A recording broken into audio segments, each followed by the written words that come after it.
તો જે કુદરતી આફત આવી છે માવઠારૂપી અને જે વરસાદ કમોસમી થયો છે તેમાં પોતાનો પાક નિષ્ફળ જાય એ ભીતિ અને ઓલરેડી તે ડિપ્રેશનમાં હોય, માનસિક તણાવમાં હોય અને પોતાને બેંકમાંથી ગોલ્ડ લોન ચાલુ હોય અને સમયસર તેના હપ્તા ના ભરાતા હોય તે પ્રેશરમાં આવી અને પોતે આત્મહત્યાનું પગલું ભરેલું છે.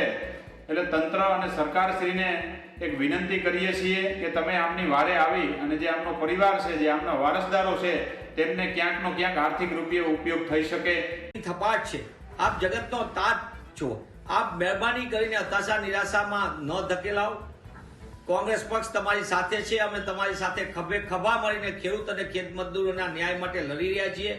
આપ અંતિમ પગલું ન ભરો, કારણ કે આપનું પરિવાર પણ ગુજરાત માટે ને જગત માટે જરૂરી છે.